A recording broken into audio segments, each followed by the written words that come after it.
I have a dream that one day on the red hills of Georgia,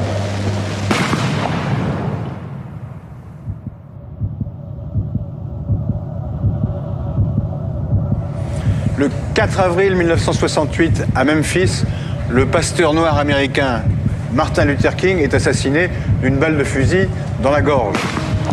Peu de temps après, on arrête son assassin. C'est un escroc de seconde zone appelé James Earl Ray. Dans un premier temps, James Earl Ray déclare avoir agi seul, mais comme dans l'affaire Kennedy, le doute s'installe. On soupçonne les plus hautes autorités américaines d'avoir fait assassiner Martin Luther King parce qu'il encourageait la contestation noire. Alors, James Earl Ray a-t-il agi seul ou bien Martin Luther King a-t-il été assassiné sur ordre? Nous allons enquêter maintenant ensemble.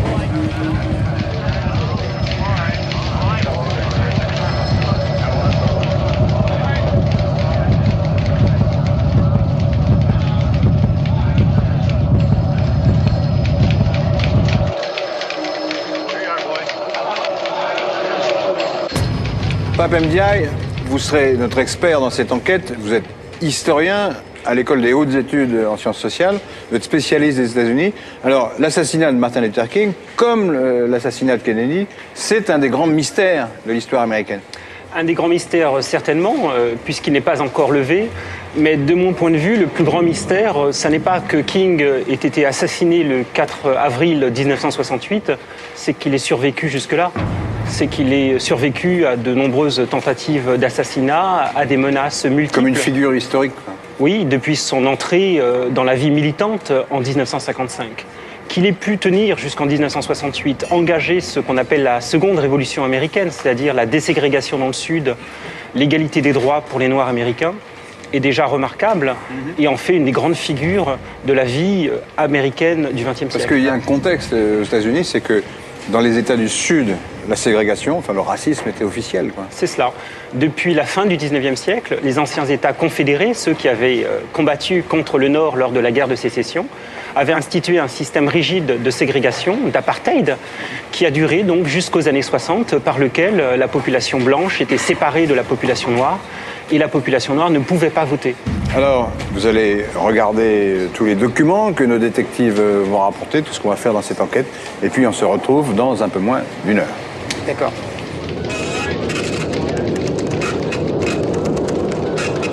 Nous sommes donc en avril 68. Le pasteur King est sollicité pour toutes sortes de manifestations, et le jour fatal, nous sommes à Memphis, Tennessee. Nous allons revenir sur les dernières 24 heures de la vie du pasteur King. Il arrive à Memphis, en effet, le matin du 3 avril 1968. Il va descendre dans un petit hôtel modeste à la périphérie de la ville, le Lorraine Motel, que voici, qui est tenu par des Noirs. Il va se faire photographier avec ses collaborateurs au balcon, devant sa chambre, au premier étage. On le voit ici, à sa droite, il y a Jesse Jackson. Ça, c'est la photo qui a été prise donc la veille de la manifestation. 24 heures avant sa mort. Et d'ailleurs, le soir même, devant 20 000 personnes, il aura un discours poignant, étrangement prémonitoire. Il évoque sa propre disparition. Écoutez.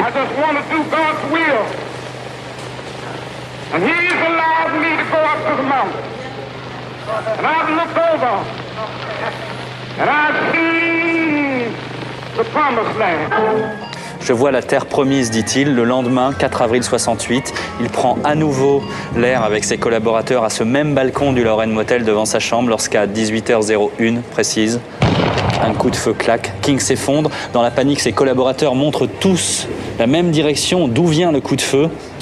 King est par terre. Une balle lui a fracassé la mâchoire avant de terminer sa course dans la colonne vertébrale. Coup de feu fatal.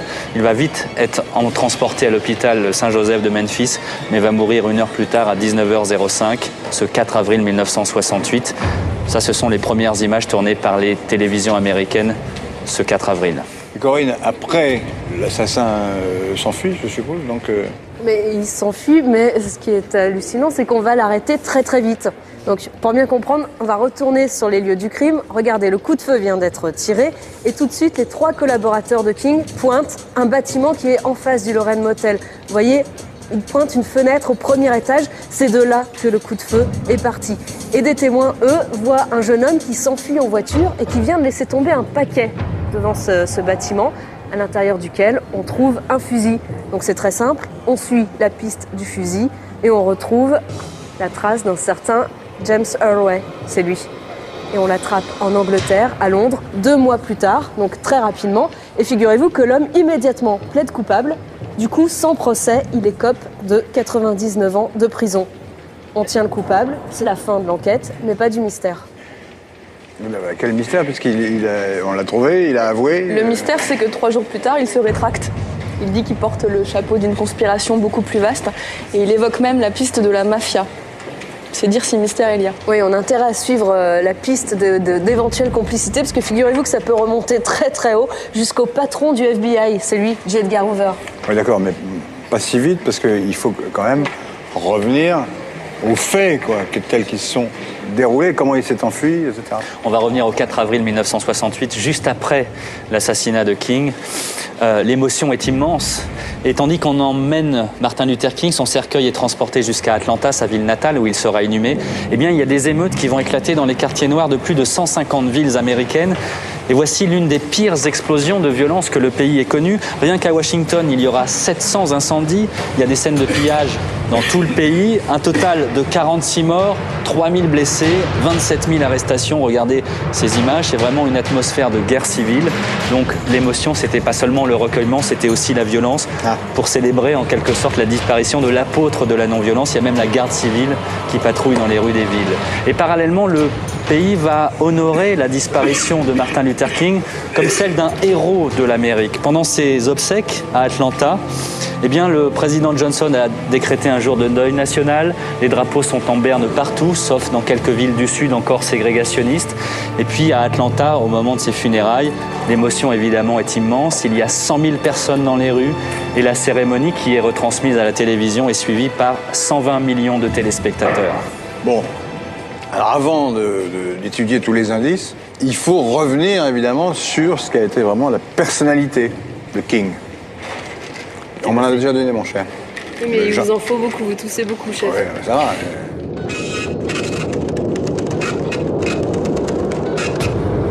Peggy, avant tout, j'aimerais savoir d'où vient ce Martin Luther King. Vous allez voir que ses idéaux prennent vie extrêmement tôt. Martin Luther King est né en 1929 à Atlanta, en Géorgie. Il est fils et petit-fils de pasteur baptiste. Contrairement à ce qu'on pourrait penser, il vient d'un milieu bourgeois, donc il n'a jamais manqué de rien. Et très tôt, il suit la trajectoire des jeunes gens brillants. Il gagne le Nord, la Pennsylvanie, pour suivre des études de théologie, puis l'université de Boston. Et quand il lui faut choisir sa paroisse, il refuse la facilité. Il ne va pas là où son père et son grand-père officiaient. Il choisit la ville de Montgomery, dans l'Alabama, sur Dexter Avenue. Voilà son église. Et voilà ses fidèles. Il est surtout connu pour ce discours, I have a dream, extrêmement célèbre. Qu'on continue aujourd'hui à apprendre à l'école, effectivement, en cours d'anglais. Ça se passe le 28 août 1963. Nous sommes dans la capitale des États-Unis, à Washington. 250 000 personnes se sont pressées pour entendre ce fameux discours. Des Noirs, pour la plupart, mais pas seulement. Il y a aussi des Blancs modérés, militants des droits civiques. On est dans un lieu stratégique, on est à 2 pas de la Maison-Blanche, sur les marches du mémorial Lincoln. Et en 1863, pendant la guerre de sécession, le président des États-Unis, Abraham Lincoln, avait proclamé l'abolition de l'esclavage. Donc c'est un siècle quasiment après ce discours I have a dream, en partie improvisé, qui va totalement changer la face de l'Amérique. I have a dream that one day this nation will rise up and live out the true meaning of its creed. We hold these truths to be self-evident, that all men are created equal. I have a dream that one day on the red hills of Georgia, sons of former slaves and the sons of former slave owners will be able to sit down together at the table of brotherhood. I have a dream. On l'entend, mais on ne le voit pas. Hein. J'imagine que vous auriez préféré le voir. C'est plus possible pour des questions de droit. La famille de Martin Luther King refuse désormais qu'on diffuse ces images. D'accord, mais comment est-ce qu'est née cette popularité ? Il faut remonter 13 ans avant, en 1955. Tout arrive à cause, ou plutôt grâce, à une femme qui s'appelle Rosa Parks. Elle a 42 ans à l'époque, elle est couturière et elle est surtout fervente militante anti-ségrégationniste.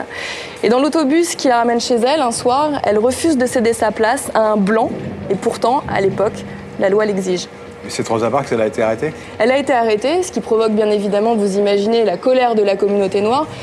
Et faute de moyens, faute d'organisation, le mouvement risque de tourner court. Donc les responsables locaux ont l'idée de faire appel à un pasteur qui commence à être assez populaire pour ses sermons dévolus aux droits civiques des Noirs. Il s'appelle Martin Luther King. À l'époque, il a 26 ans et le moins qu'on puisse dire, c'est qu'il met de l'ambiance quand il parle. Effectivement, il y a de l'ambiance.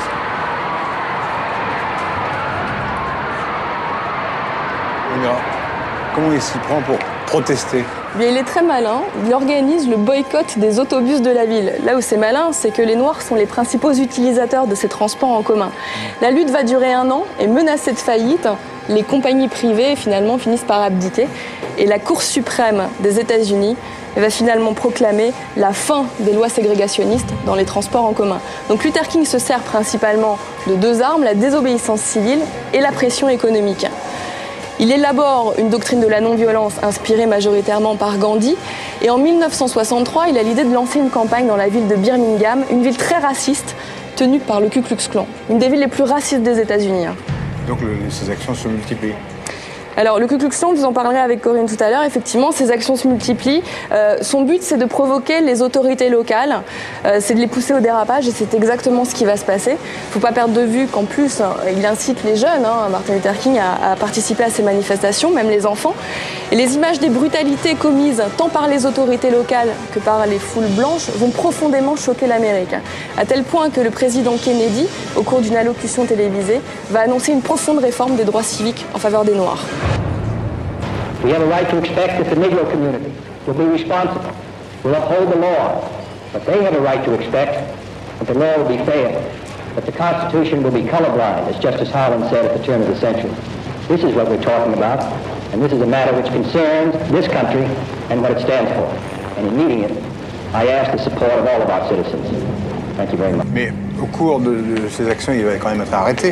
Il va être arrêté, il va même être emprisonné, mais finalement, il est relâché en héros sous l'impulsion de John Fitzgerald Kennedy, le président donc, des États-Unis, que vous voyez là à gauche, et de son frère Robert, qui est alors ministre de la Justice et qui est à droite. En fait, 1963, c'est vraiment l'apothéose de la mission du pasteur King, avec la marche sur Washington, le discours I Have a Dream, et pour couronner le tout, dès l'année suivante, l'obtention du prix Nobel de la paix en 1964. Mais la naissance de ce mythe, elle tient essentiellement à l'utilisation des méthodes non violentes, celles de Gandhi. Oui, effectivement, il mène sa vie comme s'il était élu par Dieu. Il ne fait pas partie des on l'a appelé un prophète. C'est ça. Ce n'est pas un simple prédicateur comme il en existe tant à cette époque aux États-Unis. C'est un homme d'action, c'est un agitateur. Et partout où il passe, effectivement, ça fonctionne. De Montgomery à Memphis, du Tennessee au Mississippi, il fait tomber une à une les barrières de la ségrégation. Dans les transports en commun, on l'a vu, mais aussi dans les écoles, dans les restaurants, dans les toilettes publiques. Et même au niveau politique et civique, puisque Martin Luther King est à l'origine de 2 très grandes lois, en 64 et 65, qui rétablissent le droit de vote des Noirs dans le Sud. C'est pas rien quand même. Et ces lois seront ratifiées sous la présidence de Lyndon Johnson. Et une des causes du succès, c'est son charisme. C'est-à-dire qu'il arrive à fédérer les Noirs, mais aussi les Blancs modérés, et rien jamais n'arrivera à écorner sa légende. Ni les ennemis extérieurs, ni les rivalités internes, ni la révélation de ces frasques extra-conjugales, et il y en a eu. Donc, voilà, pour la victime, il faut maintenant passer à l'agresseur, James Earl Ray.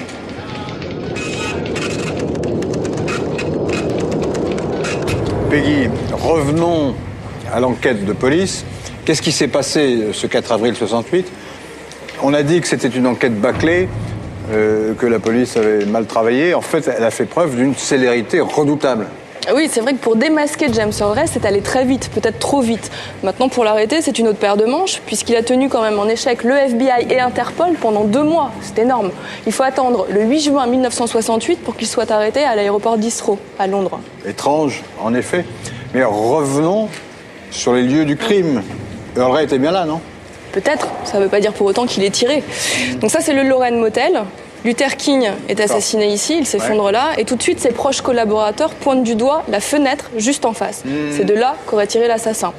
Quelques minutes après le meurtre, une voiture de police passe dans cette rue et s'arrête ici, devant un magasin qui s'appelle Canip.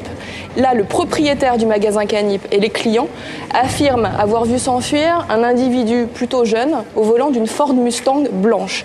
Et cet individu, avant de s'enfuir, aurait laissé tomber un paquet contenant un fusil à lunettes et des jumelles. Mais alors, ensuite, on a exploité tous ces indices? Ben oui, et l'indice principal, il est là, hein. Regardez, une Remington Game Master 760. Il n'est pas chargé, hein? Je vous rassure, non. Et évidemment, cette arme a un numéro de série, donc on remonte facilement jusqu'à l'armurier qui l'a vendu. Il se trouve à Birmingham, Alabama. Et il se souvient justement très bien de son acheteur, un certain Harvey Lomeyer. Je ne vous demande pas de retenir le nom parce que je vous annonce tout de suite que c'est un nom bidon. Donc cet homme va à l'armurerie et demande dans un premier temps à acheter une Winchester. Puis il se ravise, revient, achète enfin cette Remington, puis il revient encore pour faire installer, vous voyez ici, la lunette. Du coup, l'armurier se souvient très bien de cet étrange acheteur. Puis c'est pas tout, une Ford Mustang blanche est bel et bien retrouvée à Atlanta, en Géorgie. Les plaques d'immatriculation correspondraient à un certain Eric S. Galt. C'est un faux nom, ne le retenez pas non plus. Simplement, d'après la police scientifique, Eric S. Galt correspond à l'homme qui a acheté le fusil à Birmingham. Et surtout, il correspond aussi à l'autre personne qui a loué la chambre dans la pension, d'où le tir est parti. Compliqué, on va faire. Hein. C'est un certain Willard. Ben non, du tout, puisque les trois hommes sont en fait une seule et même personne, c'est lui, évidemment, James Holray. Et quand on va l'arrêter, il aura sur lui les passeports aux différents noms. Mais alors, oui, d'accord, mais qu'est-ce qu'on sait de ce type-là? À vrai dire, pas grand-chose. On sait que c'est un évadé du Missouri, un modeste délinquant, vraiment médiocre, mais il était raciste et on pense qu'il a voulu décrocher la prime promise par un groupe raciste du Sud qui voulait vraiment la tête du pasteur King. Pourquoi? Mais s'il a été, il a été extradé. Ouais. Et s'il a été extradé, il y a eu un procès. Non, il a été condamné, mais il n'y a pas eu de procès au sens strict. Vous savez que la procédure pénale américaine a ce site particulier que lorsque vous plaidez coupable, vous échappez à la sanction la plus lourde, en l'occurrence la peine de mort, et vous échappez également à un procès avec examen de tous les indices. Et c'est l'option choisie par Ray. Il a plaidé coupable. C'est ce qu'on appelle le plea bargain. Donc du coup, il écope directement de 99 ans de prison, sans passer par la case procès. Et du coup, surtout, on ne connaît rien, ni de ses motivations, ni de ses éventuelles complicités. Et là où tout se complique, c'est que 3 jours plus tard, après avoir plaidé coupable, il se rétracte et il parle de machination. Il laisse entendre même qu'il y aurait un deuxième tireur dans cette affaire. C'est comme dans l'affaire Kennedy, il joue la partition d'Oswald, le Patsy. Mais c'est crédible ce truc-là? Bah, vu la personnalité de l'homme, on ne sait pas trop. En tout cas, lui, il dit qu'il y a un deuxième homme, un fameux Raoul, qui serait issu de la mouvance mafieuse de la Nouvelle-Orléans, un exilé cubain. Et il dit, c'est Raoul qui m'a dit d'acheter le fusil, de réserver la chambre, de louer la voiture. Et surtout, il dit que c'est ce fameux Raoul qui a tiré, et pas lui. Voilà, mais si je vous suis, c'est l'hypothèse d'un complot. Oui. Il faut absolument examiner effectivement la piste d'un complot, d'autant plus que la famille de Luther King, encore aujourd'hui, doute de la culpabilité de James Holray. Ah oui. Mais alors, qu'est-ce qui tirait les ficelles dans ce cas-là? Au moins 2 hypothèses. La première, c'est le patron du FBI en personne, J. Edgar Hoover. Bah, énorme. Non, c'est pas si énorme que ça. Eric est en train de compiler un petit dossier. C'est de notoriété publique. Très bien, il faut qu'il travaille un peu. J. Edgar Hoover détestait Martin Luther King, qui s'insurgeait contre la guerre du Vietnam et qui, fort de sa popularité, devait tôt ou tard certainement se présenter à la présidence des États-Unis. Je vous donne un petit exemple de la haine de Hoover pour Martin Luther King. Quand les membres du FBI découvrent les infidélités de Martin Luther King, ils lui envoient les preuves chez lui, accompagnées d'une lettre. Une lettre clandestine, manuscrite, évidemment rédigée par leurs soins, lettre qui suggère à Luther King de se suicider car c'est la seule issue honorable à cette situation. C'est quand même énorme. Et l'autre piste? L'autre piste, on est dans le sud des États-Unis, donc évidemment, on pense au Ku Klux Klan. Mais vous parliez d'un certain Raoul.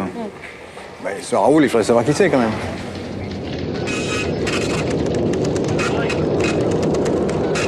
Eric, quel est ce mystérieux Raoul que personne n'a jamais vu et qui pourtant a l'air de hanter le dossier Martin Luther King? Ce mystérieux Raoul, en effet, serait un un génie de la discrétion, un as de la manipulation, le type que personne n'a vu, qui coordonne tout l'assassinat de Martin Luther King pour le compte de commanditaires bien mystérieux, avec en prime James Earl Ray, que voici dans le rôle du pigeon. Un pigeon, c'est un type dont on pense qu'il est l'assassin, en fait il ne l'est pas, quoi. Oui, dans ce scénario, voilà comment ça se passe. Raoul manipule James Earl Ray. Il lui demande de venir à Memphis en ce début du mois d'avril 1968 pour se tenir prêt à un petit trafic qu'on lui demandera de faire. Il a l'habitude de le faire pour le compte de Raoul depuis un certain nombre de mois. On lui demande peu de temps auparavant d'acheter une Ford Mustang blanche ultra repérable. On lui demande aussi d'acheter une arme dans des conditions elles aussi plutôt repérables. Et puis il va lui demander, une fois arrivé à Memphis, eh bien, de louer une chambre dans un motel et dans une pension meublée et de se tenir prêt. Il va traîner ses guêtres ici, quasiment au vu et au su de tous. Dans le même temps, Raoul manipule une deuxième équipe, l'équipe d'un tueur professionnel qui lui aussi circule en Ford Mustang blanche et qui va utiliser la chambre louée par la première équipe, celle de James Earl Ray, pour assassiner Martin Luther King, déguerpir sur les chapeaux de roue à bord de la Ford Mustang blanche, évidemment en laissant opportunément tomber un paquet d'indices, dont l'arme du crime. Et donc la police, très facilement, remontera non pas à l'assassin véritable, mais à celui qui est là pour porter le chapeau, c'est-à-dire James Earl Ray. C'est qui ce Raoul en question? Alors ce Raoul serait un latino-américain d'âge moyen, les cheveux plutôt blonds, mais en fait personne ne l'a jamais vu. C'est un as de la discrétion qui a des méthodes d'agent secret, qui n'est jamais joignable au téléphone au même numéro, qui bouge sans cesse d'état, qui a sa base arrière à la Nouvelle-Orléans, dit-on dans la mouvance anticastriste, vous savez, ces exilés cubains de la Nouvelle-Orléans que la CIA entretient à la Nouvelle-Orléans. C'est plutôt un personnage qui semble tout droit sorti d'un roman noir de James Ellroy. Vous savez, ces agents un peu troubles qui rendent des services aussi bien à la mafia qu'à la CIA. Et c'est un peu ça le problème, c'est qu'il semble tout droit sorti d'un roman noir. Mais qu'est-ce que vous voulez dire? Eh bien que ni les policiers ni les juges, et encore moins les historiens, ne l'ont jamais vu, ce Raoul. Donc, soit c'est un génie de la discrétion, soit il est sorti de l'imagination de James Earl Ray pour justifier son histoire de complot. Voilà, c'est en effet tout le problème. Toutes les informations, tous les éléments qu'on a sur ce personnage central proviennent du principal accusé. C'est tout le problème. Enfin, ce qui est intéressant quand même, c'est que James Earl Ray raconte qu'il s'est évadé à l'été 1967 d'un pénitencier dans le Missouri, qu'il a rencontré Raoul dans un bar à Montréal, qu'ensuite il a travaillé pour lui pour toutes sortes de trafics à travers tous les États-Unis, dont la Californie. Il est allé aussi au Mexique, avant que, plus tard, donc au mois d'avril 1968, eh bien, Raoul ne demande à James Earl Ray de venir à Memphis, Tennessee. La suite, on la connaît. Et donc, il donne toutes sortes de détails vérifiables. Et c'est ça qui est troublant. Donc, nul ne sait à l'arrivée si ce Raoul existe ou s'il est sorti de l'imagination de James Earl Ray. Eric, la décennie 60-70, c'est l'époque du grand combat pour les droits civiques et la contestation sous toutes ses formes, notamment contre la guerre du Vietnam. Mais c'est une époque où l'Amérique va perdre son innocence. En fait, le mouvement d'émancipation des Noirs américains va beaucoup évoluer entre la fin des années 50 et la fin des années 60. On va se replacer au début de la période, dans le contexte. Voilà la condition des Noirs américains. Voilà ce que l'on vit quand on est un enfant noir dans le sud des États-Unis au début des années 60. Regardez, c'est une fontaine pour noirs. Il y a aussi des cinémas pour noirs, des toilettes, des écoles. Il y a même des plages blanches où les jeunes noirs sont indésirables. Regardez. C'est l'époque de la ségrégation, ce qu'on appelait ailleurs l'apartheid. Et donc, sous l'influence de Martin Luther King, eh bien, le combat pour l'égalité s'est cristallisé autour de l'action non violente. Boycott, sit-in, marche, désobéissance civile, voilà les seules armes qui sont utilisées, des armes qui sont tout à fait efficaces d'ailleurs, parce qu'en face, la riposte policière est violente, et puis la violence des milices blanches, finalement, va choquer l'Amérique, et notamment va choquer la jeunesse étudiante américaine. Et donc, peu à peu, sur les campus américains, c'est main dans la main que noirs et blancs vont commencer à remettre en cause l'ordre établi, notamment à partir de la marche en 1963 sur Washington, mais aussi en 1965 la marche de Selma pour le respect du droit de vote. de plus en plus, noirs et blancs remettent totalement en cause le système. Et finalement, cette espèce d'élan de sympathie de la jeunesse va coloniser la société entière et va donner de bons résultats politiques. C'est aussi une époque où les chansons de Bob Dylan, certains livres comme ceux de Jacques Kerouac, Sur la route, influencent la société tout entière. On commence à remettre en cause le système tout entier. C'est l'époque des premiers hippies, ces jeunes gens aux cheveux longs qui prônent la libération sous toutes ses formes, libération sexuelle, sociale, politique, et qui prônent peace and love, faites l'amour par la guerre. D'accord, mais peace and love, c'était l'esprit de l'époque, mais la communauté noire était quand même très divisée. Oui, et les Noirs sont de plus en plus nombreux à prôner eux aussi un mouvement violent à l'opposé de ces mouvements pacifistes. Et d'ailleurs, à ce sujet-là, il y a une anecdote qui est assez révélatrice, c'est que dès 1963, 15 jours à peine après la grande marche sur Washington, il y a une bombe qui explose dans la ville symbole de Birmingham, dans une église, et qui tue 4 fillettes noires. Voici l'explosion. C'est le Ku Klux Klan qui a fait l'action probablement, et regardez les titres de la presse dès le lendemain. La bombe de Birmingham remet en cause le mouvement pacifiste. Voilà ce qui se passe. C'est-à-dire qu'il y a des Noirs qui avaient une tendance plutôt pacifiste, qui vont se tourner face à cette violence des Blancs vers des mouvements noirs beaucoup plus radicaux, comme celui de Malcolm X, Nation of Islam, qui est un mouvement noir beaucoup plus radical, ou alors d'autres mouvements un peu plus tard, comme le Black Panther Party for Self-Defense, qui est créé en 1966 et qui est un mouvement révolutionnaire, ou un peu plus tard aussi, il y aura le mouvement Black Power, dont l'action la plus célèbre en 1968 sera au moment des Jeux Olympiques de Mexico, ce point ganté de noir de 2 athlètes américains levés très haut dans le ciel pour protester contre la situation des Noirs en Amérique. En fait, Martin Luther King, qui pose à côté de Kennedy, qui est reçu par le président Johnson, qui a des avis sur la guerre du Vietnam, qui marche main dans la main avec les Blancs, eh bien, il est considéré comme quelqu'un qui est un mou, quelqu'un qui a trahi en quelque sorte la communauté noire, et de plus en plus de Noirs se tournent vers les mouvements extrémistes. Et puis aussi, en 1968, la situation a changé, c'est-à-dire que le mouvement des droits civiques avait donné de bons résultats politiques, le droit de vote notamment, mais en 68, il y a d'autres enjeux. Il y a notamment la situation sociale, le manque de richesse dans les ghettos noirs des grandes villes de l'Est, et finalement, eh bien, les partis les plus extrémistes ont plus d'audience au sein de la communauté noire en 1968. Bon, d'accord, il y a une division de la communauté noire entre les gens plus modérés et les gens plus extrémistes, mais l'extrémisme principal, ça vient quand même des Blancs. Évidemment. Et donc, ce qu'il faut étudier maintenant, c'est l'organisation qui s'appelle le Ku Klux Klan.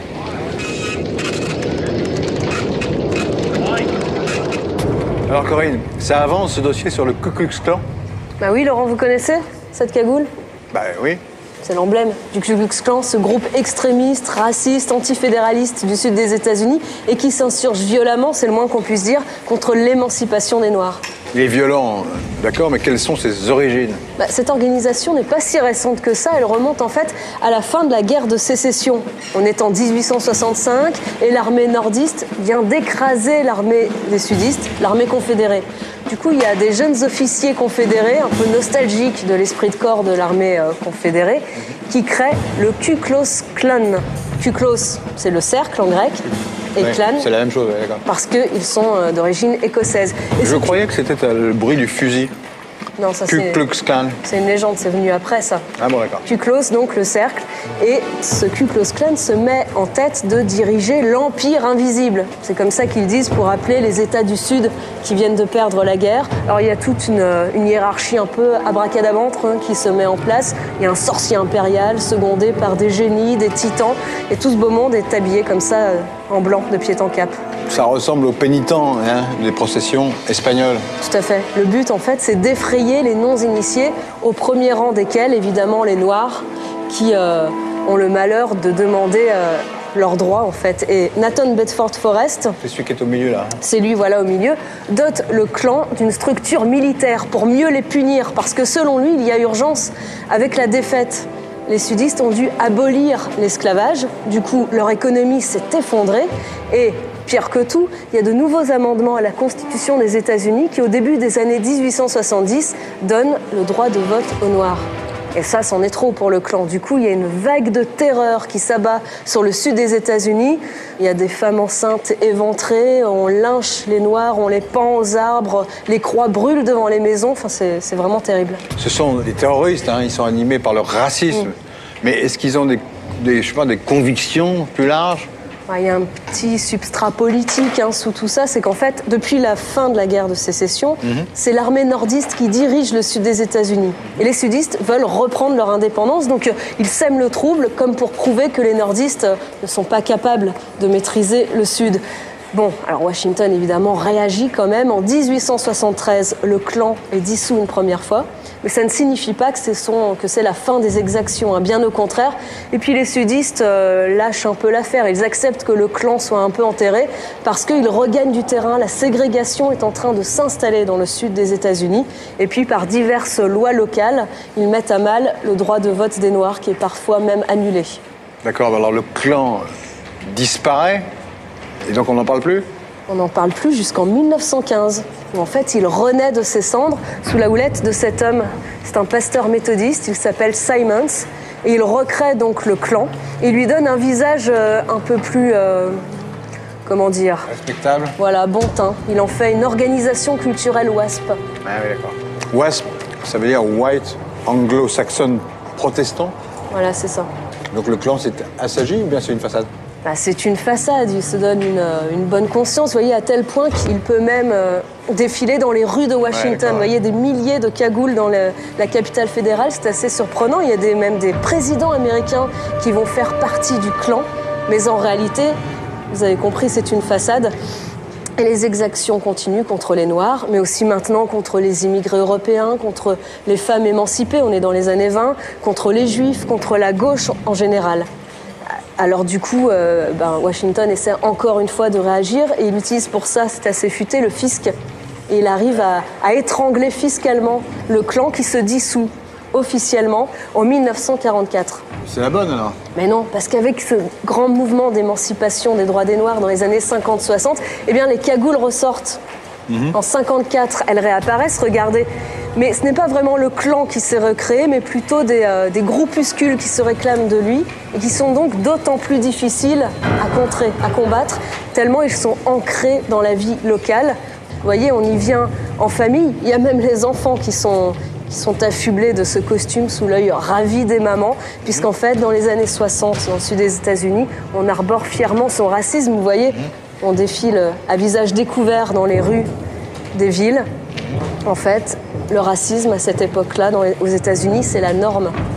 Ça, on l'a un peu oublié. Il y a le clan, mais c'est une organisation. Est-ce que ça s'inscrit au sein d'une nébuleuse plus large? C'est vrai que les énervés du clan copinent facilement avec les exilés cubains, avec les mafieux. Et c'est peut-être dans ce genre de mouvance qu'on peut retrouver le fameux Raoul. Vous savez, l'homme dont parle tant James Earl Ray. D'accord. Mais la plupart de ces groupuscules, ils sont quand même surveillés par la police, non? Ils sont très surveillés. Et on pense même plutôt qu'ils sont manipulés à la fois par la CIA et évidemment par le FBI de J. Edgar Hoover. Ah, J. Edgar Hoover. Il est donc temps d'ouvrir le dossier de celui qui a passé son temps à constituer des dossiers sur ses concitoyens.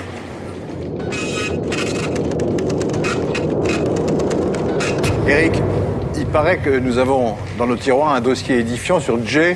Edgar Hoover.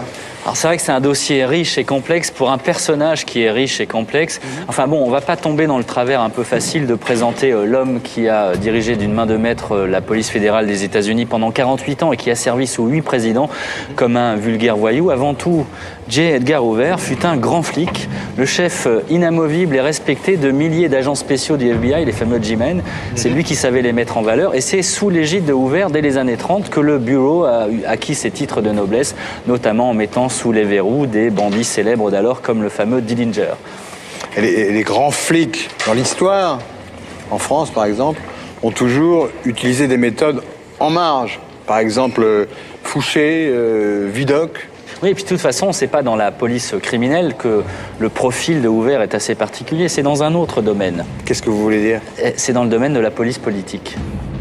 Finalement, Hoover fut pendant presque un demi-siècle une sorte de commissaire politique garant d'une certaine idée de l'Amérique, une Amérique bien pensante, une Amérique réactionnaire, hostile à toute idée progressiste.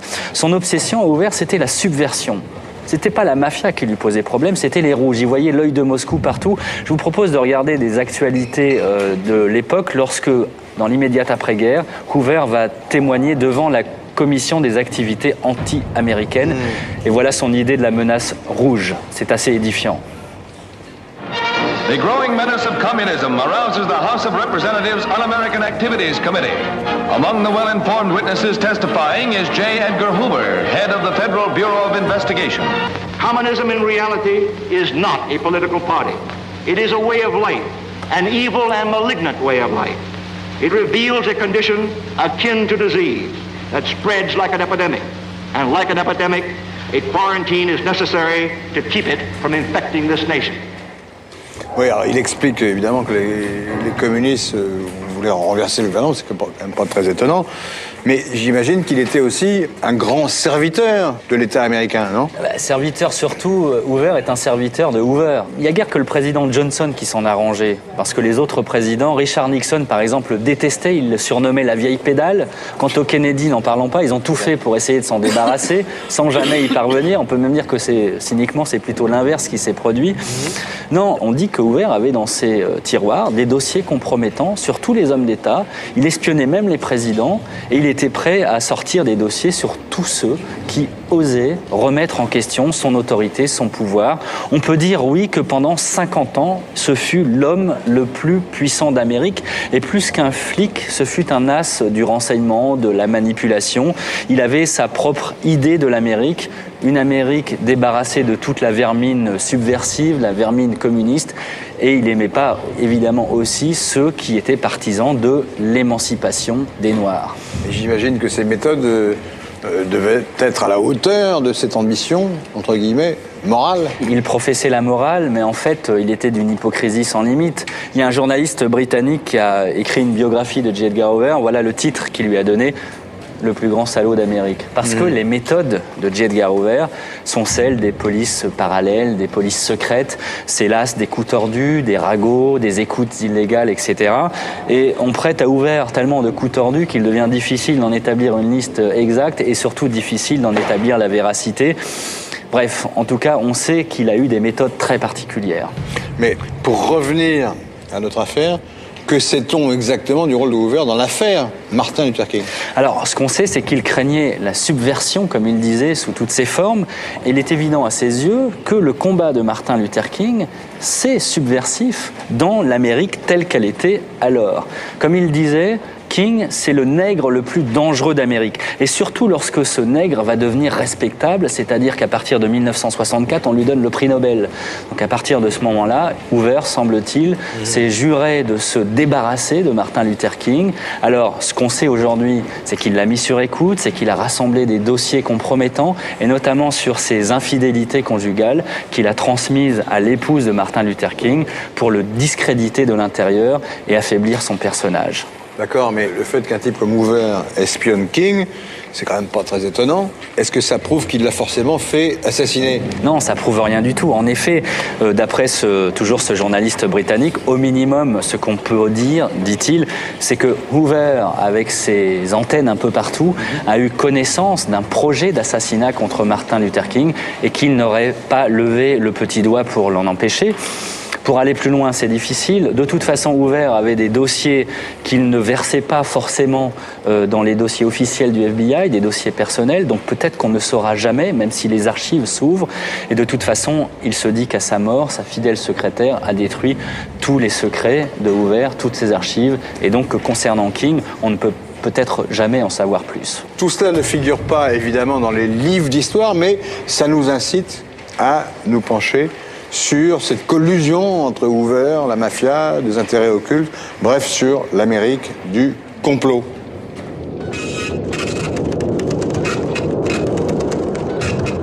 Corinne, toutes sortes de rumeurs circulent depuis 40 ans sur cette collusion entre Hoover, la mafia, des intérêts mystérieux. C'est une légende?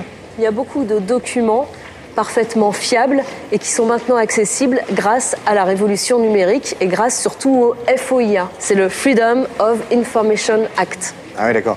C'est la loi qui oblige l'administration américaine, en l'occurrence, à fournir n'importe quel document à n'importe quel citoyen qui en fait la demande. Voilà, c'est une loi votée en 1966 et qui depuis a donc connu une seconde jeunesse avec toutes ces pages dites déclassées et auxquelles maintenant on a accès facilement grâce à Internet. Mais alors, il faut quand même dire qu'il y a des exceptions. C'est-à-dire que le FBI, la CIA, en fait, toutes les administrations qui ont lien avec la sécurité nationale ne sont pas obligées de la respecter.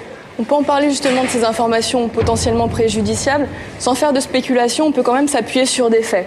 5 août 1962, mort de Marilyn Monroe, suicide extrêmement controversé, c'est le moins qu'on puisse dire. 22 novembre 1963, assassinat de John Fitzgerald Kennedy, meurtrier présenté comme un individu ayant agi seul, encore une fois, très controversé. 4 avril 1968, assassinat de Martin Luther King, meurtrier présenté comme individu ayant agi seul, une nouvelle fois, conclusion très controversée. Dans un autre pays que l'Amérique, on appellerait ça des meurtres politiques commandités et en aucun cas des actes isolés. C'est quoi les mécanismes de ces opérations? Bon, en fait, je vais vous montrer, on va faire un petit schéma parce que c'est extrêmement simple. Dans tous les cas, il y a une espèce de trilogie. Il y a toujours le pouvoir.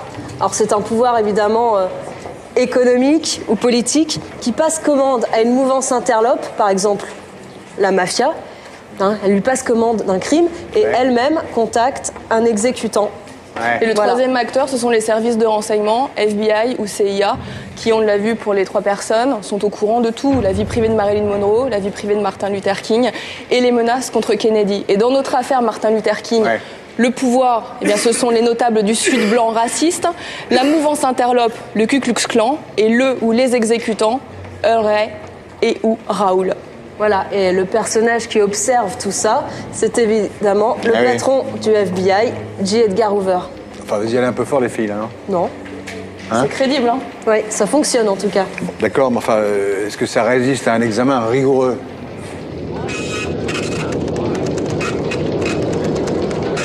Bon, il y a toujours 2 thèses. Ou bien James Earl Ray est le seul coupable, à ce moment-là, tout le reste n'est que littérature, ou bien il y a complot. Mais pour ça, il faut des preuves. Il y a quand même beaucoup d'étrangeté dans cette affaire. Moi, je suis surprise qu'avec les méthodes d'investigation modernes de 1968, on n'ait pas réussi à prouver de façon ferme et définitive que le fusil de James Earl Ray est le même que le fusil qui a tué Martin Luther King. C'est étrange. Oui, mais la balle était écrasée dans la colonne vertébrale. L'expertise balistique était impossible. C'est la raison. Il y a une raison. C'est un petit peu faible. Oui, et surtout, il y a une autre bizarrerie. C'est le chauffeur de Martin Luther King, Salomon Jones, qui maintient, il est sûr de lui, que le tir n'est pas parti du premier étage du bâtiment qui se trouve en face du Lorraine Motel, mais bien du rez-de-chaussée, vous voyez ici, et ça change tout. D'ailleurs, autre bizarrerie, le lendemain du crime, on rase, la mairie fait raser les buissons qui se trouvent là. Franchement, quand il y a crime, normalement, on ne touche à rien. D'autre part, on a toujours essayé de faire passer James Earl Ray pour un activiste raciste. Il y a 0 preuve de ça. Aucune preuve n'a jamais été apportée pour corroborer cette hypothèse.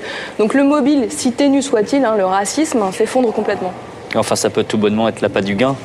L'appât du gain? Oui, je dis, ça peut être tout bonnement l'appât du gain. C'est Luther King quand même.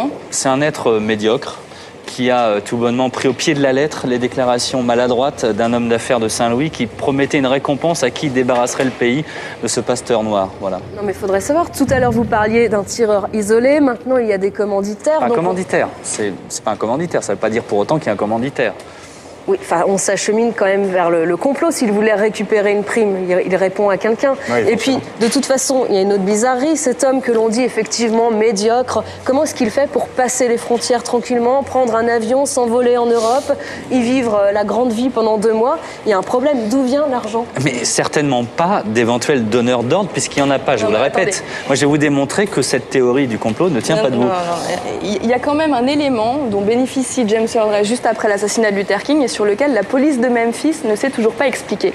Un mystérieux appel radio oriente les forces de police dans une direction opposée à celle prise par James Earl Ray, comme si une partie de la police voulait empêcher l'autre partie de faire son travail. C'est pas bizarre, ça? Oui, ça fait quand même des éléments un peu troublants, non? Oui, c'est un élément troublant, mais dans tous les dossiers, il y a des éléments troublants. Mais je voudrais quand même rétablir certains faits. Il y a la Chambre des représentants qui a nommé une commission d'enquête spéciale présidée par un élu qui venait de l'Ohio, c'est-à-dire du Nord, loin des racistes du Sud. Et cette commission spéciale a rendu son rapport en 1979, le 29 mars 1979. Et ce rapport conclut que James Earl Ray est un malfrat de seconde zone, qui a passé sa jeunesse en prison, qui s'est évadé en 1967 du pénitencier du Missouri pour aller tuer quelques mois plus tard, tout seul, Martin Luther King. Conclusion, son alibi sur un mystérieux Raoul ne résiste pas au moindre examen critique, il n'y a pas de complot, le FBI et les autorités locales ont agi correctement. Voilà. Non. Ces conclusions, elles sont refusées, réfutées par la famille de King elle-même. Le fils du pasteur King, enfin un de ses fils, Dexter King, s'est rendu en 97 à l'hôpital du pénitencier de Nashville. Regardez les images. Et il y rencontre James Earl Ray. Il lui demande alors très simplement, avez-vous tué mon père ?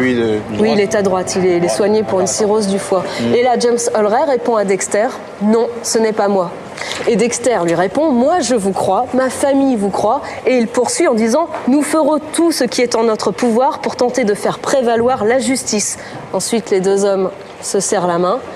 Et King reste sur cette certitude, ce n'est pas Ray qui a tué son père. Et les proclamations de Dexter King font suite à celles du révérend James Lawson, un homme de confiance de Martin Luther King, qui aujourd'hui encore tente de rouvrir l'enquête parce qu'il ne croit pas en la culpabilité de James Earl Ray. J'ajoute que sous la présidence de Bill Clinton, la famille de Martin Luther King a saisi le ministère de la Justice pour lui soumettre, semblerait-il, de nouvelles preuves jusqu'ici inconnues du grand public, qui tendraient encore une fois à prouver que James Earl Ray n'est pas le tireur. Donc, les deux thèses demeurent, Earl Ray ou complot. Il faut donc faire appel à notre expert.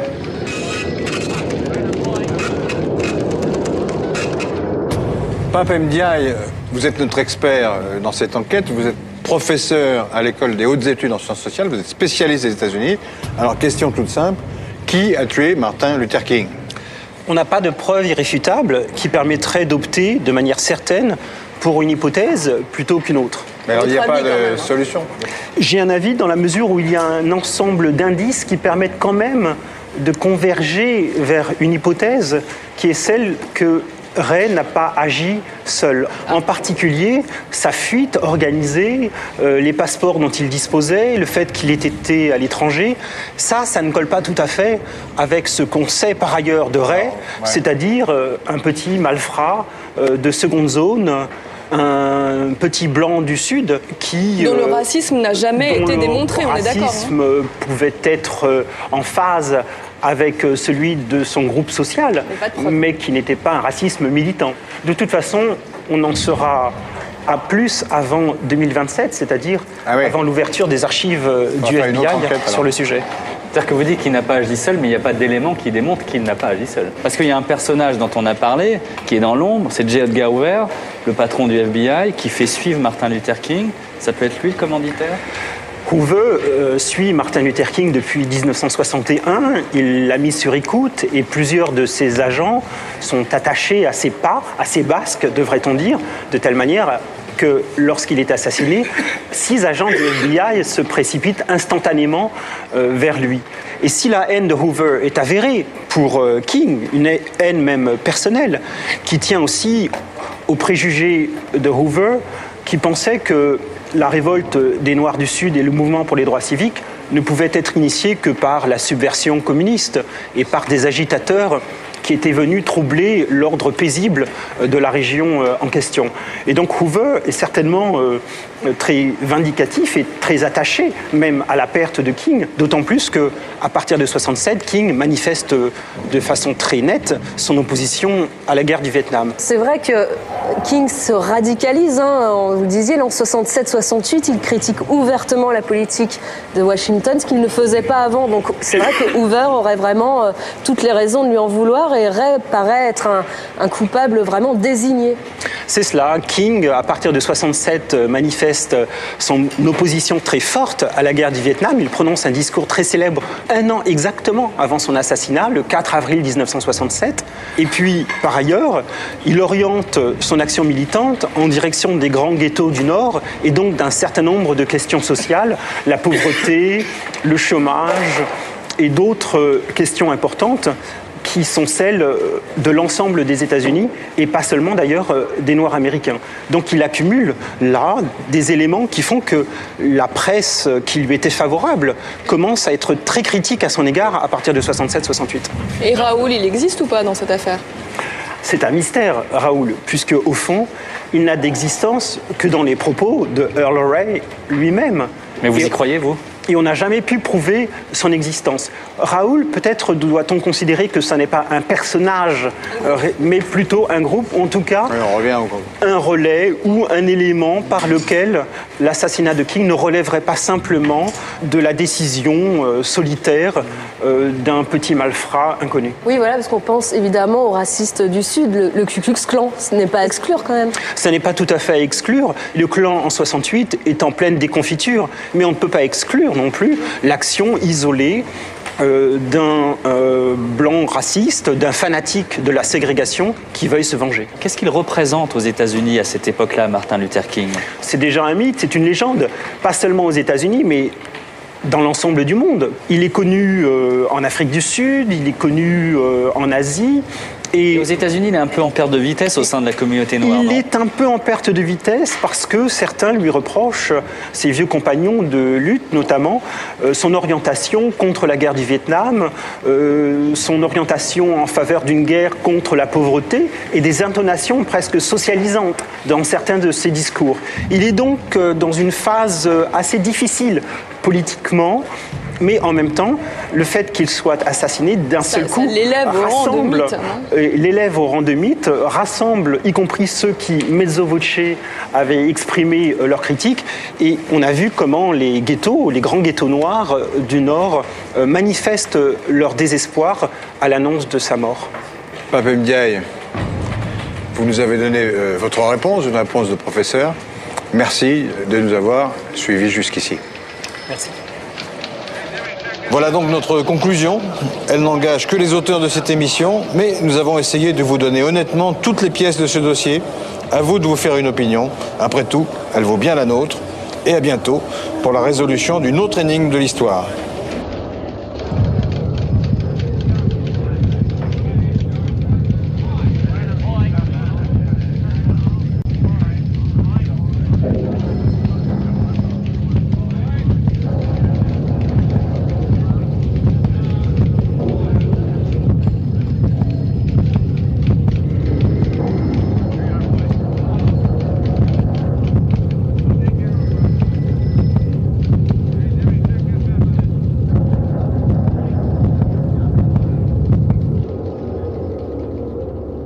On va retourner sur les lieux du crime. Regardez, le coup de feu vient d'être tiré et tout de suite, les 3 collaborateurs de King pointent un bâtiment qui est en face du Lorraine Motel. Vous voyez, ils pointent une fenêtre au premier étage. C'est de là que le coup de feu est parti.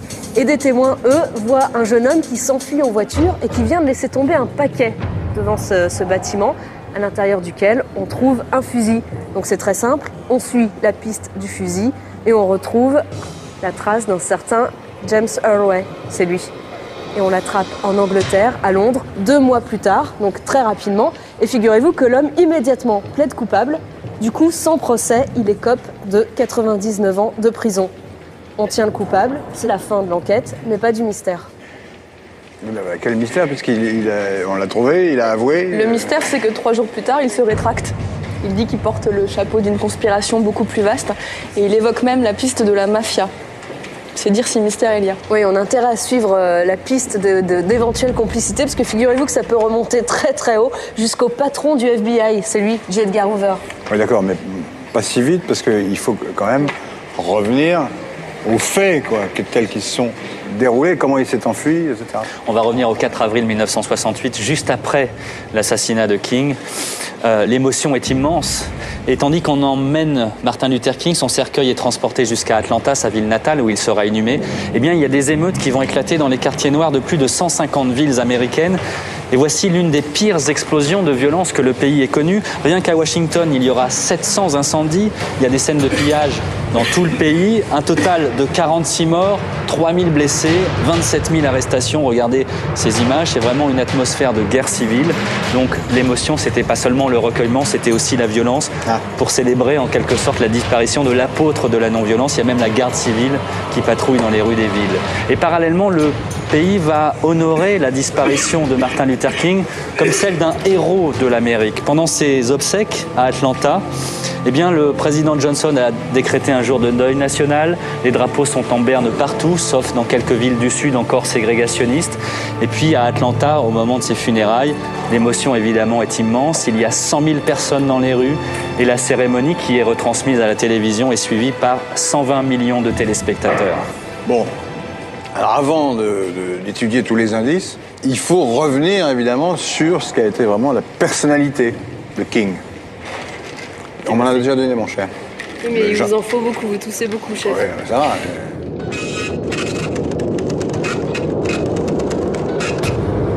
Peggy, avant tout, j'aimerais savoir d'où vient ce Martin Luther King. Vous allez voir que ces idéaux prennent vie extrêmement tôt.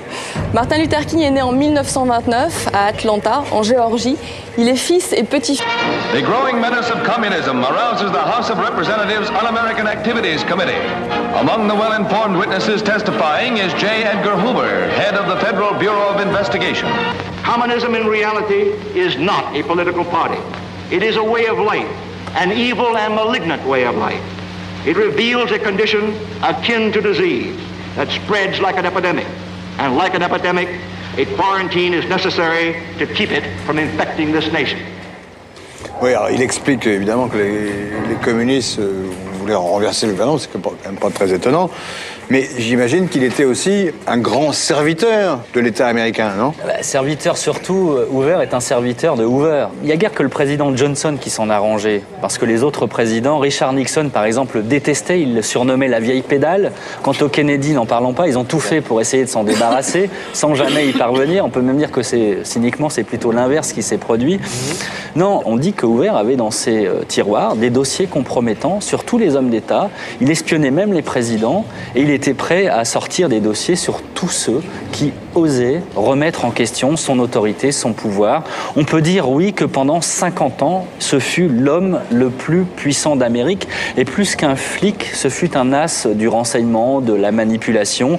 Il avait sa propre idée de l'Amérique, une Amérique débarrassée de toute la vermine subversive, la vermine communiste. Et il n'aimait pas, évidemment, aussi ceux qui étaient partisans de l'émancipation des Noirs. Et j'imagine que ces méthodes devaient être à la hauteur de cette ambition, entre guillemets, morale. Il professait la morale, mais en fait, il était d'une hypocrisie sans limite. Il y a un journaliste britannique qui a écrit une biographie de J. Edgar Hoover. Voilà le titre qu'il lui a donné. Le plus grand salaud d'Amérique. Parce que les méthodes de J. Edgar Hoover sont celles des polices parallèles, des polices secrètes. C'est hélas des coups tordus, des ragots, des écoutes illégales, etc.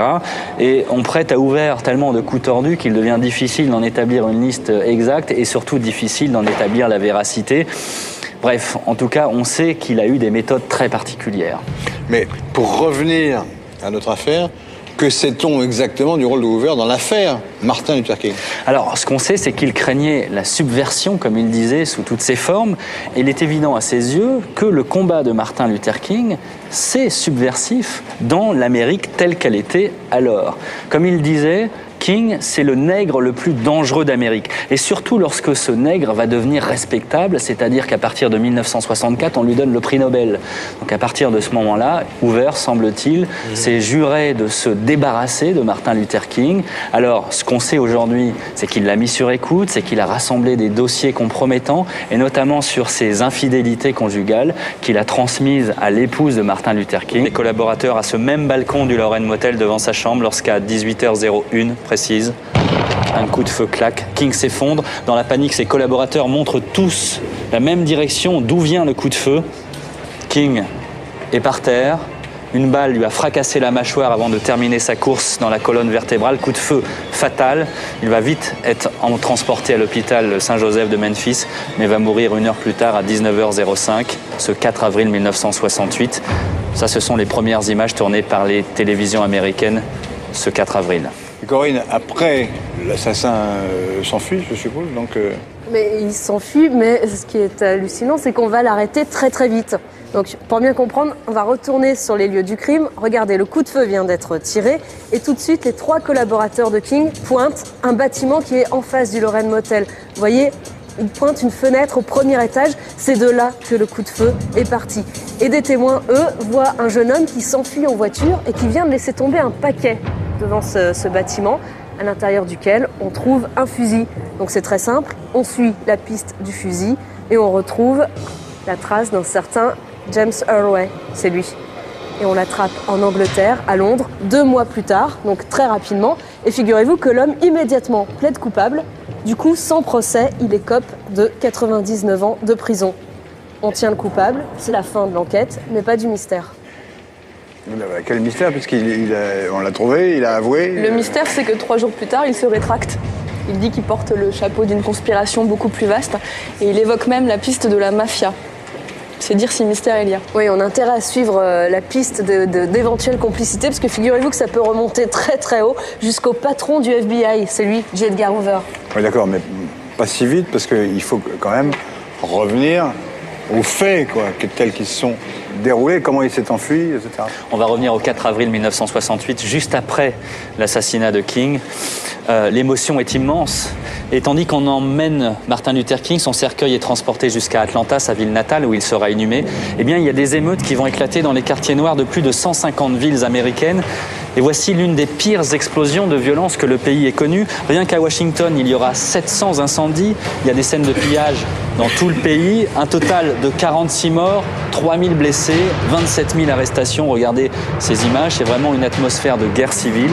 Donc l'émotion, c'était pas seulement le recueillement, c'était aussi la violence. Pour célébrer en quelque sorte la disparition de l'apôtre de la non-violence. Il y a même la garde civile qui patrouille dans les rues des villes. Et parallèlement, le pays va honorer la disparition de Martin Luther King comme celle d'un héros de l'Amérique. Pendant ses obsèques à Atlanta, eh bien, le président Johnson a décrété un jour de deuil national. Les drapeaux sont en berne partout, sauf dans quelques villes du Sud encore ségrégationnistes. De questions sociales, la pauvreté, le chômage et d'autres questions importantes qui sont celles de l'ensemble des États-Unis et pas seulement d'ailleurs des Noirs américains. Donc il accumule là des éléments qui font que la presse qui lui était favorable commence à être très critique à son égard à partir de 67-68. Et Raoul, il existe ou pas dans cette affaire ? C'est un mystère, Raoul, puisque au fond, il n'a d'existence que dans les propos de Earlway lui-même. Mais vous y croyez, vous ? Et on n'a jamais pu prouver son existence. Raoul, peut-être doit-on considérer que ce n'est pas un personnage, mais plutôt un groupe, en tout cas oui, on revient un relais ou un élément par lequel l'assassinat de King ne relèverait pas simplement de la décision solitaire d'un petit malfrat inconnu. Oui, voilà, parce qu'on pense évidemment aux racistes du Sud, le Ku Klux Klan. Ce n'est pas à exclure quand même. Ce n'est pas tout à fait à exclure. Le clan en 68 est en pleine déconfiture, mais on ne peut pas exclure non plus l'action isolée d'un blanc raciste, d'un fanatique de la ségrégation qui veuille se venger. Qu'est-ce qu'il représente aux États-Unis à cette époque-là, Martin Luther King ?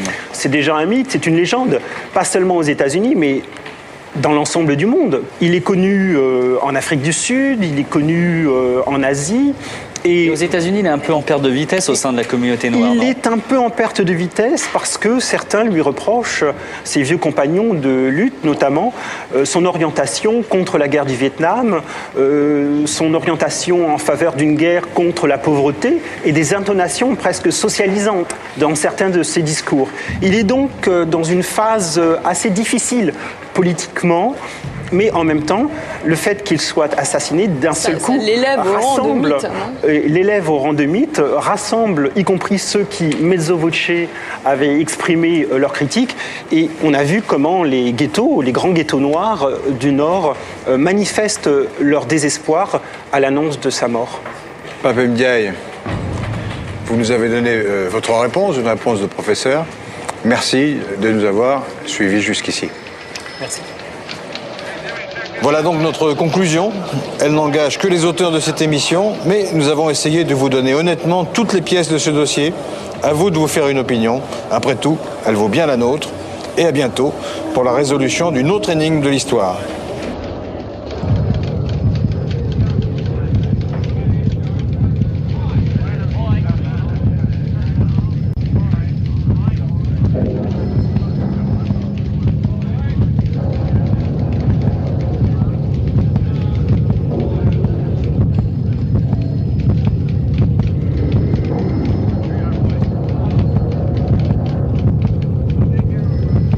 ou les chansons de Bob Dylan, certains livres comme ceux de Jacques Kerouac, Sur la route, influencent la société tout entière. On commence à remettre en cause le système tout entier. C'est l'époque des premiers hippies, ces jeunes gens aux cheveux longs qui prônent la libération sous toutes ses formes, libération sexuelle, sociale, politique, et qui prônent peace and love, faites l'amour, pas la guerre. D'accord, mais peace and love, c'était l'esprit de l'époque, mais la communauté noire était quand même très divisée. Oui, et les Noirs sont de plus en plus nombreux à prôner eux aussi un mouvement violent à l'opposé de ces mouvements pacifistes. Et d'ailleurs, à ce sujet-là, il y a une anecdote qui est assez révélatrice, c'est que dès 1963, 15 jours à peine après la Grande Marche sur Washington, il y a une bombe qui explose dans la ville symbole de Birmingham, dans une église, et qui tue 4 fillettes noires. Voici l'explosion. C'est le Ku Klux Klan qui a fait l'action probablement, et regardez les titres de la presse dès le lendemain. La bombe de Birmingham remet en cause le mouvement pacifiste. Voilà ce qui se passe. C'est-à-dire qu'il y a des Noirs qui avaient une tendance plutôt pacifiste, qui vont se tourner face à cette violence des Blancs vers des mouvements noirs beaucoup plus radicaux, comme celui de Malcolm X, Nation of Islam, qui est un mouvement noir beaucoup plus radical, ou alors d'autres mouvements un peu plus tard, comme le Black Panther Party for Self-Defense, qui est créé en 1966 et qui est un mouvement révolutionnaire, ou un peu plus tard aussi, il y aura le mouvement Black Power, dont l'action la plus célèbre en 1968 sera au moment des Jeux Olympiques de Mexico, ce point ganté de noir de 2 athlètes américains levés très haut dans le ciel pour protester contre la situation des Noirs en Amérique.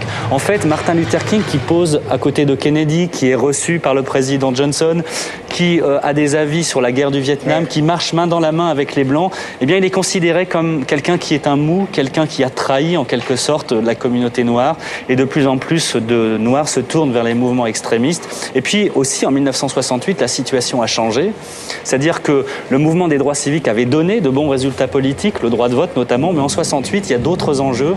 Il y a notamment la situation sociale, le manque de richesse dans les ghettos noirs des grandes villes de l'Est. Et finalement, eh bien, les partis les plus extrémistes ont plus d'audience au sein de la communauté noire en 1968. Bon, d'accord, il y a une division de la communauté noire entre les gens plus modérés et les gens plus extrémistes. Mais l'extrémisme principal, ça vient quand même des Blancs. Évidemment. Et donc, ce qu'il faut étudier maintenant, c'est l'organisation qui s'appelle le Ku Klux Klan.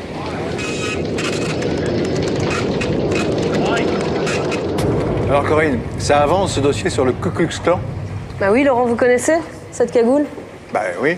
C'est l'emblème du Ku Klux Klan, ce groupe extrémiste, raciste, antifédéraliste du sud des États-Unis et qui s'insurge violemment, c'est le moins qu'on puisse dire, contre l'émancipation des Noirs.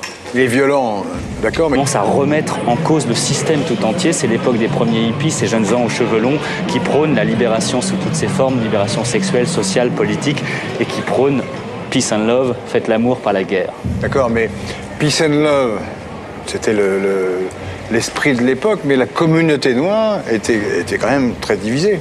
Oui, et les Noirs sont de plus en plus nombreux à prôner eux aussi un mouvement violent à l'opposé de ces mouvements pacifistes.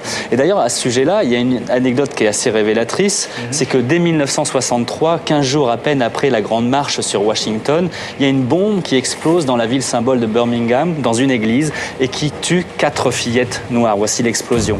C'est le Ku Klux Klan qui a fait l'action probablement, et regardez les titres de la presse dès le lendemain. La bombe de Birmingham remet en cause le mouvement pacifiste. Voilà ce qui se passe. C'est-à-dire qu'il y a des Noirs qui avaient une tendance plutôt pacifiste, qui vont se tourner face à cette violence des Blancs vers des mouvements noirs beaucoup plus radicaux, comme celui de Malcolm X, Nation of Islam, qui est un mouvement noir beaucoup plus radical, ou alors d'autres mouvements un peu plus tard, comme le Black Panther Party for Self-Defense, qui est créé en 1966 et qui est un mouvement révolutionnaire, ou un peu plus tard aussi, il y aura le mouvement Black Power, dont l'action la plus célèbre en 1968 sera au moment des Jeux Olympiques de Mexico, ce point ganté de noir de 2 athlètes américains levés très haut dans le ciel pour protester contre la situation des Noirs en Amérique. En fait, Martin Luther King, qui pose à côté de Kennedy, qui est reçu par le président Johnson, qui a des avis sur la guerre du Vietnam, qui marche main dans la main avec les Blancs, eh bien, il est considéré comme quelqu'un qui est un mou, quelqu'un qui a trahi en quelque sorte la communauté noire. Et de plus en plus de Noirs se tournent vers les mouvements extrémistes. Et puis aussi, en 1968, la situation a changé. C'est-à-dire que le mouvement des droits civiques avait donné de bons résultats politiques, le droit de vote notamment, mais en 68, il y a d'autres enjeux. Il y a notamment la situation sociale, le manque de richesse dans les ghettos noirs des grandes villes de l'Est. Et finalement, eh bien, les partis les plus extrémistes ont plus d'audience au sein de la communauté noire en 1968. Bon, d'accord, il y a une division de la communauté noire entre les gens plus modérés et les gens plus extrémistes. Mais l'extrémisme principal, ça vient quand même des Blancs. Évidemment.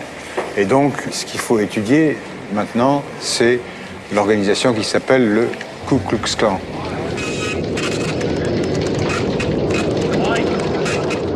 Alors Corinne, ça avance ce dossier sur le Ku Klux Klan? Bah oui, Laurent, vous connaissez cette cagoule? Bah oui. C'est l'emblème du Ku Klux Klan, ce groupe extrémiste, raciste, antifédéraliste du sud des États-Unis et qui s'insurge violemment, c'est le moins qu'on puisse dire, contre l'émancipation des Noirs. Il est violent, d'accord, mais quelles sont ses origines? Cette organisation n'est pas si récente que ça, elle remonte en fait à la fin de la guerre de sécession. On est en... L'antenne un peu partout a eu connaissance d'un projet d'assassinat contre Martin Luther King et qu'il n'aurait pas levé le petit doigt pour l'en empêcher. Pour aller plus loin, c'est difficile. De toute façon, Hoover avait des dossiers qu'il ne versait pas forcément dans les dossiers officiels du FBI, des dossiers personnels. Donc peut-être qu'on ne saura jamais, même si les archives s'ouvrent. Et de toute façon, il se dit qu'à sa mort, sa fidèle secrétaire a détruit tous les secrets de Hoover, toutes ses archives. Et donc, concernant King, on ne peut peut-être jamais en savoir plus. Tout cela ne figure pas évidemment dans les livres d'histoire, mais ça nous incite à nous pencher sur cette collusion entre Hoover, la mafia, des intérêts occultes, bref, sur l'Amérique du complot.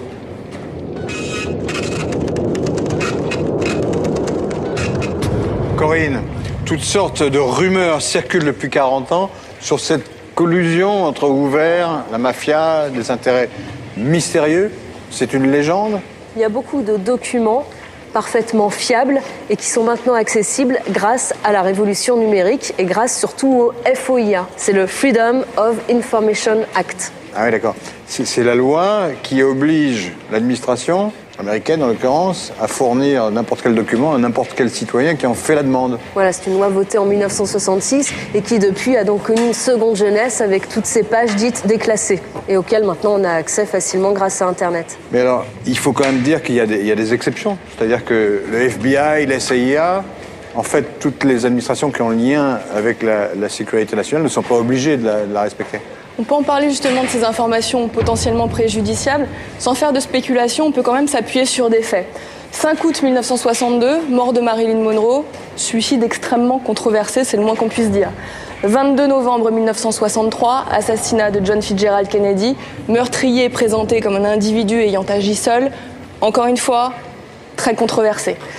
4 avril 1968, assassinat de Martin Luther King, meurtrier présenté comme individu ayant agi seul, une nouvelle fois, conclusion très controversée. Dans un autre pays que l'Amérique, on appellerait ça des meurtres politiques commandités et en aucun cas des actes isolés. C'est quoi les mécanismes de ces opérations? En fait, je vais vous montrer, on va faire un petit schéma parce que c'est extrêmement simple. Dans tous les cas, il y a une espèce de trilogie. Il y a toujours le pouvoir.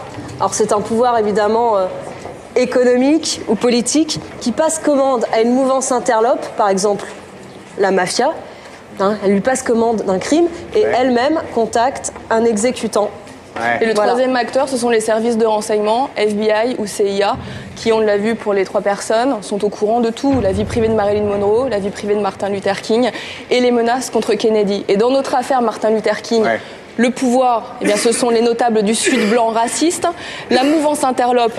3000 blessés, 27 000 arrestations. Regardez ces images, c'est vraiment une atmosphère de guerre civile. Donc l'émotion, c'était pas seulement le recueillement, c'était aussi la violence. Pour célébrer en quelque sorte la disparition de l'apôtre de la non-violence, il y a même la garde civile qui patrouille dans les rues des villes. Et parallèlement, le pays va honorer la disparition de Martin Luther King comme celle d'un héros de l'Amérique. Pendant ses obsèques à Atlanta, eh bien, le président Johnson a décrété un jour de deuil national. Les drapeaux sont en berne partout, sauf dans quelques villes du Sud encore ségrégationnistes. Et puis à Atlanta, au moment de ses funérailles, l'émotion évidemment est immense. Il y a 100 000 personnes dans les rues et la cérémonie qui est retransmise à la télévision est suivie par 120 millions de téléspectateurs. Bon, alors avant d'étudier tous les indices, il faut revenir évidemment sur ce qu'a été vraiment la personnalité de King. On m'en a déjà donné, mon cher. Oui, mais il vous en faut beaucoup, vous toussez beaucoup, chef. Oui, ça va.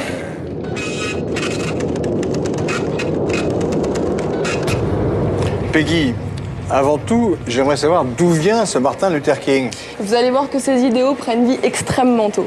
Martin Luther King est né en 1929 à Atlanta, en Géorgie. Il est fils et petit-fils de pasteur baptiste. Contrairement à ce qu'on pourrait penser, il vient d'un milieu bourgeois, donc il n'a jamais manqué de rien. Et très tôt, il suit la trajectoire des jeunes gens brillants. Il gagne le Nord, la Pennsylvanie, pour suivre des études de théologie, puis l'université de Boston. Et quand il lui faut choisir sa paroisse, il refuse la facilité. Il ne va pas là où son père et son grand-père officiaient. Il choisit la ville de Montgomery, dans l'Alabama, sur Dexter Avenue. Voilà son église. Et voilà ses fidèles. Il est surtout connu pour ce discours, I have a dream, extrêmement célèbre. Qu'on continue aujourd'hui à apprendre à l'école, effectivement, en cours d'anglais. Ça se passe le 28 août 1963. Nous sommes dans la capitale des États-Unis, à Washington. 250 000 personnes se sont pressées pour entendre ce fameux discours. Des Noirs, pour la plupart, mais pas seulement. Il y a aussi des Blancs modérés, militants des droits civiques. On est dans un lieu stratégique, on est à 2 pas de la Maison Blanche, sur les marches du mémorial Lincoln. Et en 1863, pendant la guerre de sécession, le président des États-Unis, Abraham Lincoln, avait proclamé l'abolition de l'esclavage. Donc c'est un siècle quasiment après ce discours I have a dream, en partie improvisé, qui va totalement changer la face de l'Amérique. I have a dream that one day this nation will rise up and live out the true meaning of its creed. We hold these truths to be self-evident that all men are created equal. I have a dream that one day on the red hills of Georgia, sons of former slaves and the sons of... Eric, la décennie 60-70, c'est l'époque du grand combat pour les droits civiques et la contestation sous toutes ses formes, notamment contre la guerre du Vietnam. Mais c'est une époque où l'Amérique va perdre son innocence. En fait, le mouvement d'émancipation des Noirs américains va beaucoup évoluer entre la fin des années 50 et la fin des années 60. On va se replacer au début de la période, dans le contexte. Voilà la condition des Noirs américains. Voilà ce que l'on vit quand on est un enfant noir dans le sud des États-Unis au début des années 60. Regardez, c'est une fontaine pour noirs. Il y a aussi des cinémas pour noirs, des toilettes, des écoles. Il y a même des plages blanches où les jeunes noirs sont indésirables. Regardez. C'est l'époque de la ségrégation, ce qu'on appelait ailleurs l'apartheid. Et donc, sous l'influence de Martin Luther King, eh bien, le combat pour l'égalité s'est cristallisé autour de l'action non violente.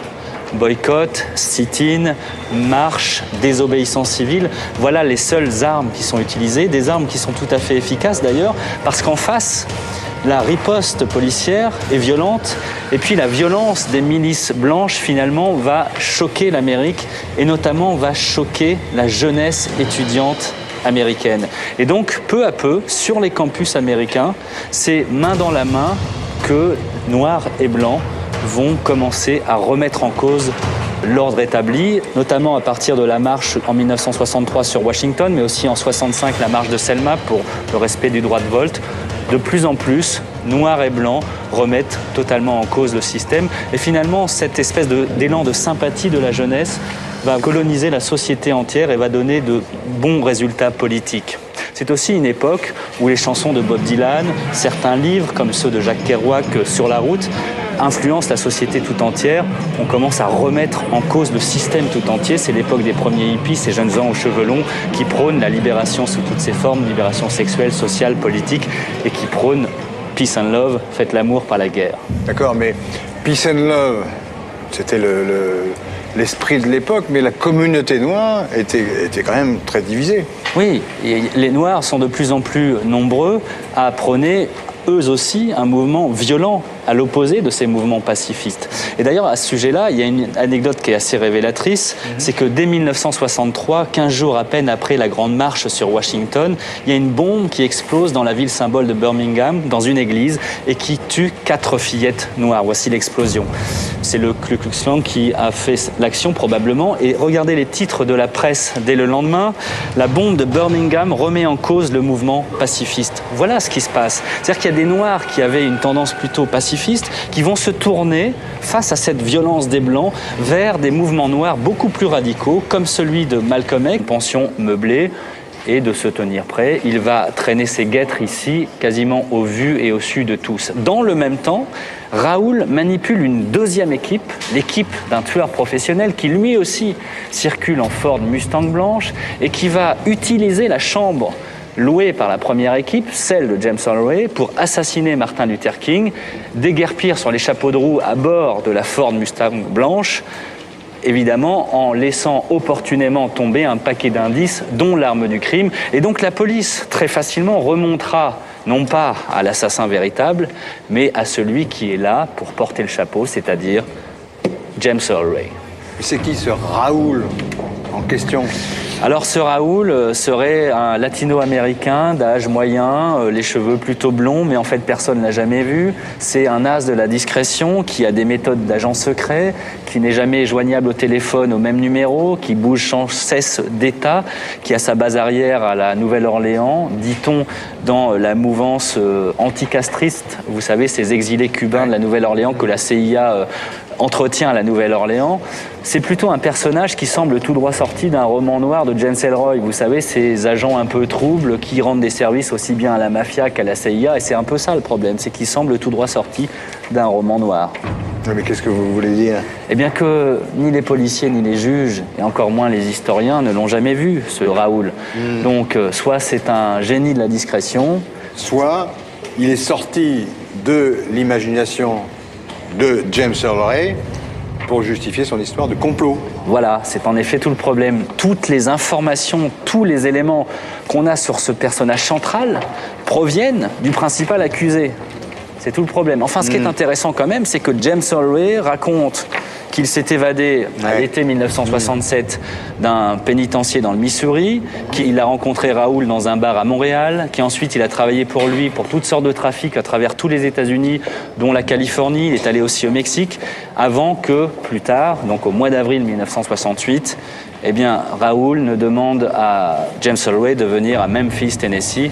La suite, on la connaît. Et donc, il donne toutes sortes de détails vérifiables. Et c'est ça qui est troublant. Donc, nul ne sait à l'arrivée si ce Raoul existe ou s'il est sorti de l'imagination de James Earl Ray. Eric, la décennie 60-70, c'est l'époque du grand combat pour les droits civiques et la contestation sous toutes ses formes, notamment contre la guerre du Vietnam.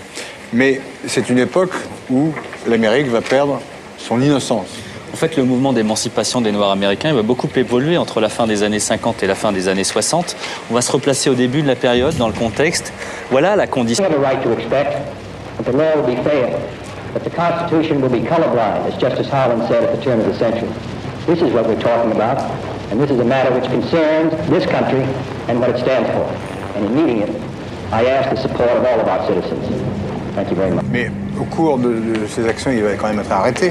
Il va être arrêté, il va même être emprisonné, mais finalement, il est relâché en héros sous l'impulsion de John Fitzgerald Kennedy, le président donc, des États-Unis, que vous voyez là à gauche, et de son frère Robert, qui est alors ministre de la Justice, et qui est à droite. En fait, 1963, c'est vraiment l'apothéose de la mission du pasteur King, avec la marche sur Washington, le discours I Have a Dream, et pour couronner le tout, dès l'année suivante, l'obtention du prix Nobel de la paix en 1964.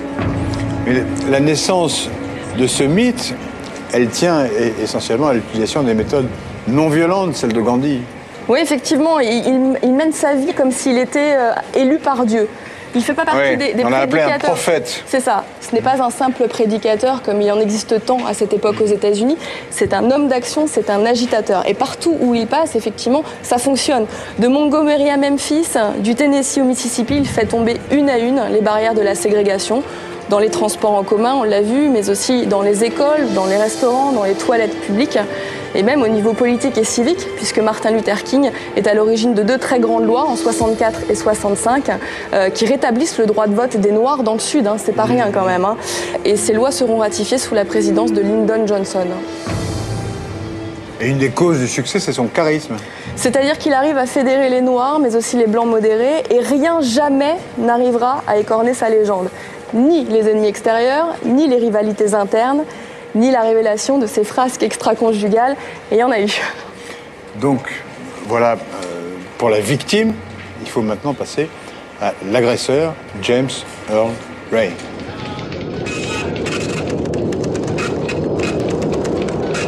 Peggy, revenons à l'enquête de police. Qu'est-ce qui s'est passé ce 4 avril 68 ?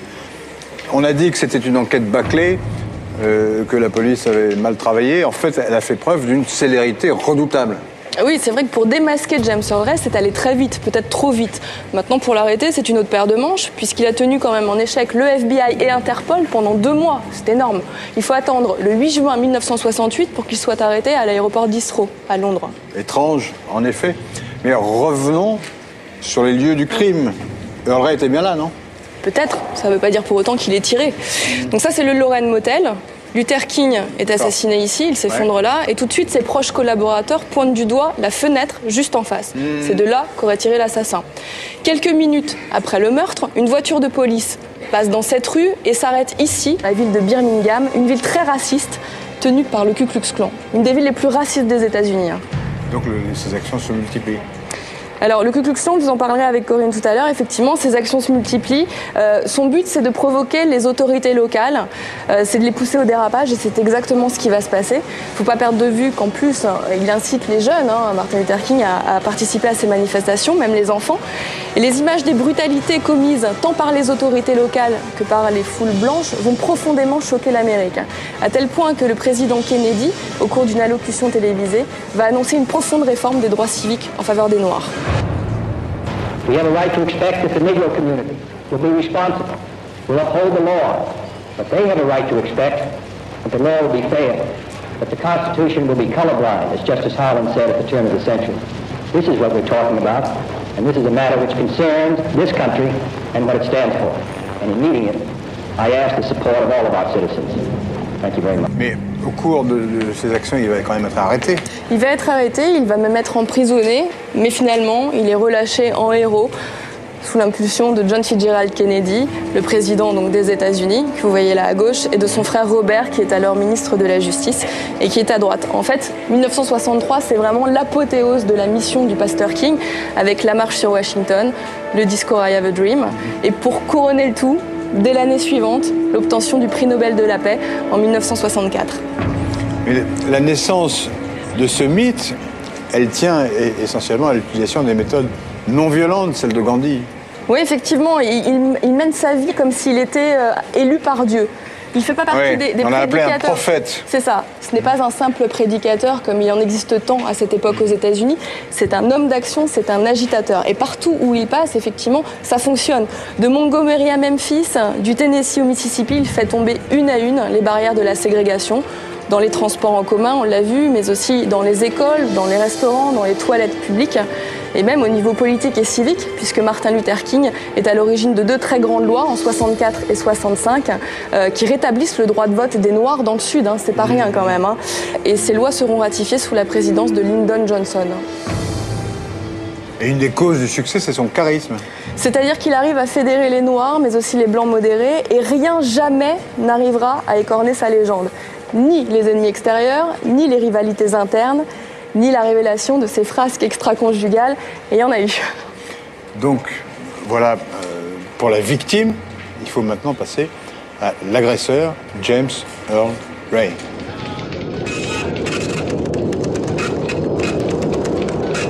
Peggy, revenons à l'enquête de police. Qu'est-ce qui s'est passé ce 4 avril 68 ? On a dit que c'était une enquête